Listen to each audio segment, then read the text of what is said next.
Hello दोस्तों ये तो हम सभी जानते हैं कि 1975 में प्रधानमंत्री इंदिरा गांधी ने पूरे भारत में इमरजेंसी लगाया था। लेकिन क्या आपने कभी ये सुना है कि इमरजेंसी आखिर लगाया क्यों गया था और ये पटकथा शुरू कहाँ से होती है? दरअसल इसे समझने के लिए हमें 1971 के लोकसभा इलेक्शन की ओर जाना होगा। दरअसल 1971 के लोकसभा इलेक्शन में इंदिरा गांधी ने सोशलिस्ट पार्टी के नेता राजनारायण को रायबरेली से हराया था। लेकिन राजनारायण ने इलाहाबाद हाई कोर्ट में ये अर्जी दायर कर ये आरोप लगाया इंदिरा गांधी पर कि उन्होंने चुनाव में सरकारी मशीनरियों का दुरुपयोग किया था।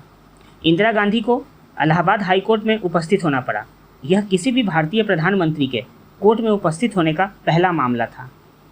कोर्ट में केस चलता रहा और 12 जून 1975 को इलाहाबाद हाई कोर्ट के जज जगमोहन सिन्हा ने यह फैसला सुनाया कि इंदिरा गांधी वाकई में दोषी हैं।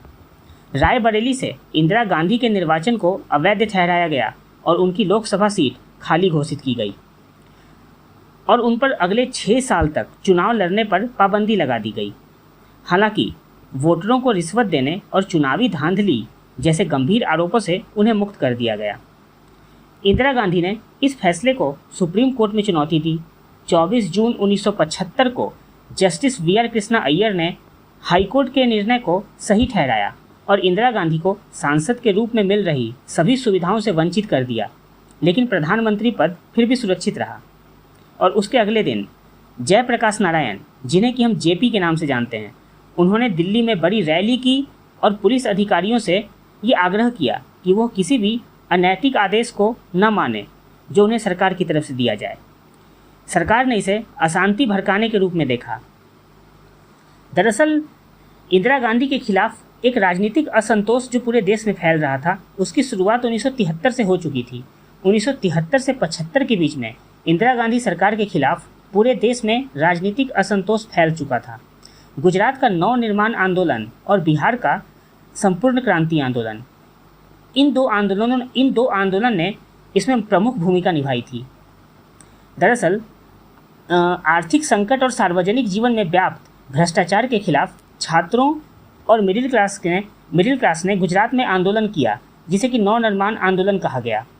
वहाँ के मुख्यमंत्री चिमनभाई पटेल को इस्तीफा तक देना पड़ा। केंद्र सरकार को राज्य विधानसभा भंग करके राष्ट्रपति शासन लगाना पड़ा। और बिहार में जब संपूर्ण क्रांति हुई, मतलब जब छात्र आंदोलन शुरू हुआ, जिसका जयप्रकाश नारायण ने समर्थन किया, उन्होंने पटना में संपूर्ण क्रांति का नारा देते हुए छात्रों, किसानों और लेबर ऑर्गेनाइजेशन से अहिंसक तरीके से भारतीय समाज को बदल देने का आग्रह किया। 1 महीने बाद देश की सबसे बड़ी रेलवे यूनियन राष्ट्रव्यापी आंदोलन पर चली गई। इंदिरा गांधी ने बहुत ही निर्मम तरीके से इस आंदोलन को कुचला। इससे सरकार के खिलाफ असंतोष बढ़ा। 1966 से भारत की सत्ता पर काबिज इंदिरा के खिलाफ इस अवधि तक लोकसभा में 10 अविश्वास प्रस्ताव पारित हो चुके थे। धन्यवाद दोस्तों। अगर आपको ये वीडियो पसंद आया तो आप इसे लाइक करें और इससे जुड़ी हुई अगली कहानी मैं आपको जल्द ही सुनाऊंगा अगले वीडियो में।